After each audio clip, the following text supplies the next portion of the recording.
Assalamualaikum warahmatullahi wabarakatuh. Perkenalkan, nama saya Habibatus Syakuro dengan NIM 2018 143044. Baiklah, di sini saya akan menjelaskan tentang perangkat pembelajaran.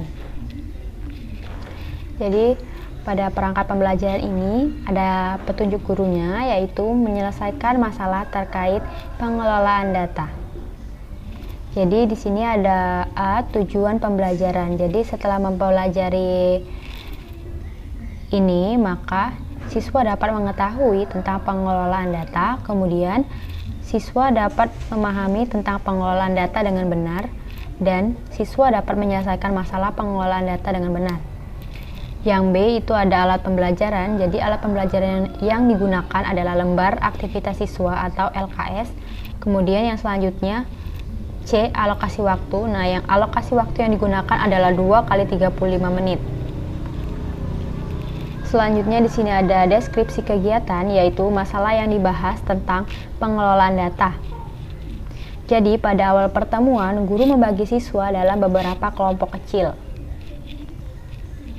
Kemudian guru menjelaskan bahwa kasus COVID-19 di Indonesia tiap harinya semakin bertambah.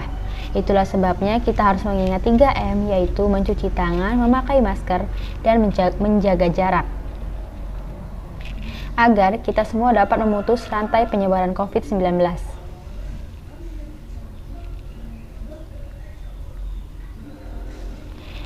Kemudian guru memberikan siswa LKS, di mana LKS ini berisi tentang data-data COVID-19 di daerah Sumatera Selatan.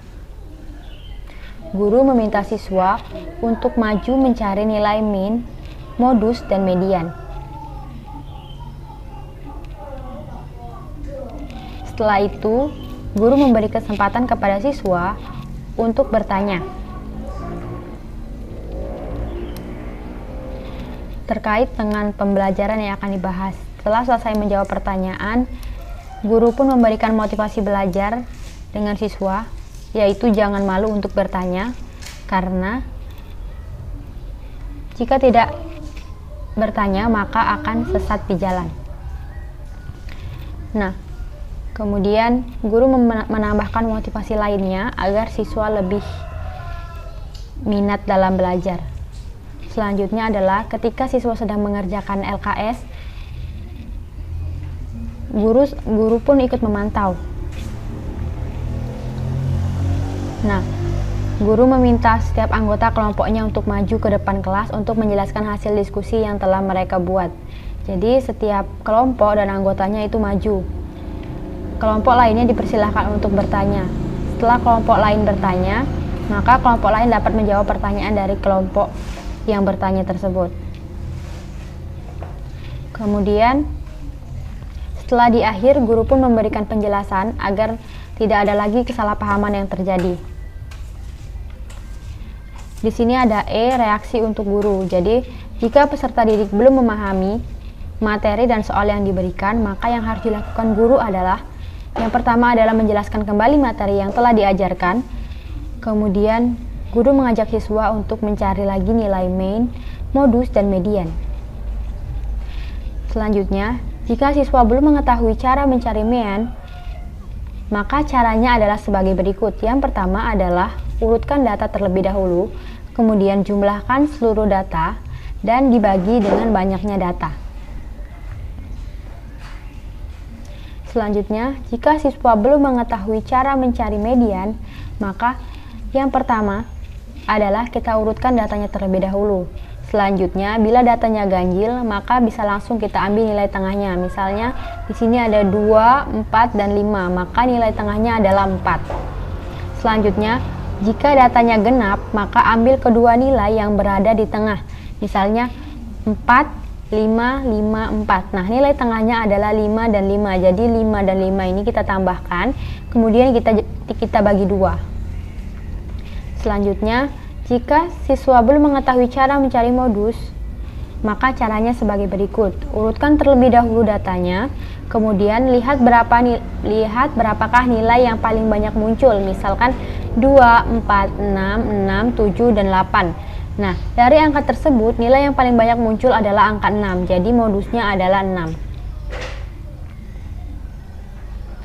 Selanjutnya adalah menyelesaikan masalah tentang pengelolaan data COVID-19.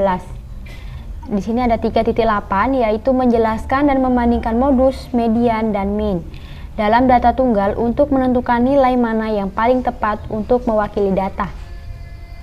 Kemudian ada 4.8, yaitu menyelesaikan masalah yang berkaitan dengan modus, median, dan mean dan data tunggal dalam menyelesaikan masalah. Tadi tujuan pembelajaran sudah dijelaskan. Selanjutnya ini adalah bentuk LKS-nya. Di sini ada, karena kita per kelompok, jadi kita menggunakan kelompok, nama anggota, dan judul pengelolaannya, judul dan judulnya. Nah, ini perhatikan dulu gambarnya. Selanjutnya ini pertanyaan nomor 1, yaitu dari diagram di atas, rumah sakit manakah yang terkonfirmasi paling banyak COVID kedua dan ke-6? Kita lihat lagi pada gambarnya tadi. Nah, berdasarkan gambar ini, maka rumah sakit kedua adalah Caritas dan rumah sakit ketiga ke-6 adalah Siti Hadijah. Yang kedua, menurut kelompok umur, sebutkan warna-warna yang ada dalam diagram penyakit penyerta tersebut. Ya, dapat kita ketahui, biru itu DM, kemudian hijau hipertensi, merah muda adalah jantung, kemudian biru muda merupakan stroke, biru navy PPOK, biru tua GGK, merah itu penyakit lain-lain, dan kuning itu tidak ada penyakit. Selanjutnya, nomor 3, tentukan median dari data menurut kelompok umur tersebut. Perhatikan data yang tadi, ini masih data yang tadi ya. Kita jawab, ini ada 1, 1, 1, 2, dan 2, maka mediannya adalah 1. Kemudian nomor 4, tentukanlah perbandingan jika persentase diubah laki-laki 42 dan wanita 56. Jadi di sini persentase laki-laki itu berbanding persentase perempuan. Jadi pada persentase laki-laki yaitu 42% dan persentase perempuan adalah 56. Jadi kita dapat 6:8. Jadi hasilnya adalah 6:8. Nah, ini merupakan soal baru. Ini perhatikan diagram di bawah ini. Kita perhatikan dulu. Nah, setelah itu kita akan mencari 5. Tentukanlah modus dari data di atas.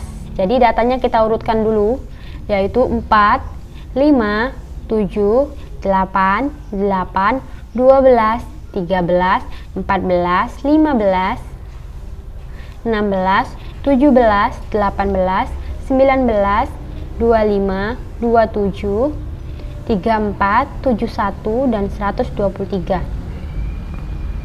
Maka kita cari modusnya. Modus itu merupakan nilai yang sering banyak muncul. Nah, dapat kita perhatikan bahwa nilai yang sering banyak muncul adalah angka 8. Selanjutnya adalah tentukan median dari data di atas. Sama seperti tadi, kita urutkan. Nah, median tadi kan merupakan nilai tengah ya. Jadi nilai tengahnya adalah 15 dan 16. Jadi 15 dan 16 ini kita tambahkan. 15 ditambah 16 dibagi 2. Jadi hasilnya 15,5. Jadi mediannya 15,5.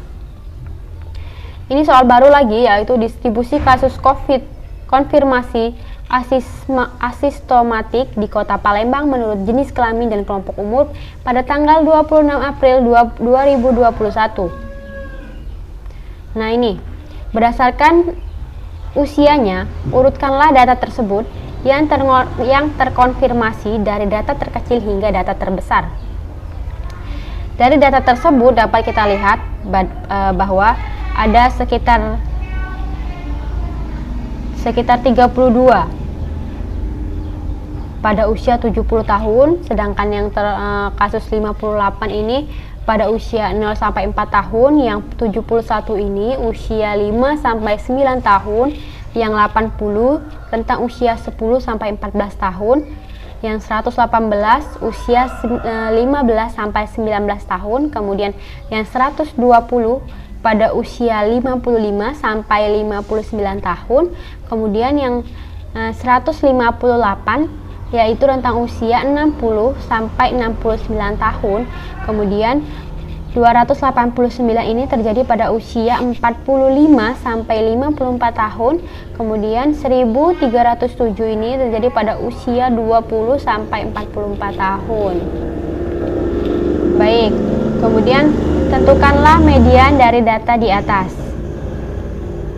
Ini soal baru lagi ya, nomor 8, kita cari median. Jadi kita cari dulu. Dapatlah mediannya adalah 118. Jadi mediannya ini adalah 118.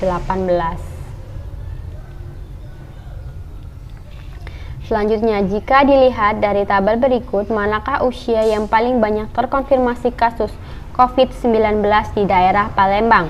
Jadi kita lihat lagi datanya, maka dapat kita ketahui bahwa yang paling banyak adalah rentang usia 20 tahun sampai 44 tahun.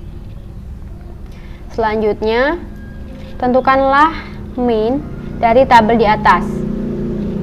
Jadi di sini datanya tadi kita urutkan dulu, yaitu 32, 58, 71, 80, 118, 120, 158, 289, 1307. Nah, dari semua data ini maka kita tambahkan. Setelah kita tambahkan, kita bagi dengan jumlah datanya. Jadi setelah kita tambahkan, hasilnya adalah 2233, sedangkan banyak datanya adalah 9. Jadi 2233 ini kita bagi 9, yaitu hasilnya 248,1. Jadi hasil mainnya adalah 248,1. Baiklah, sekian penjelasan dari saya.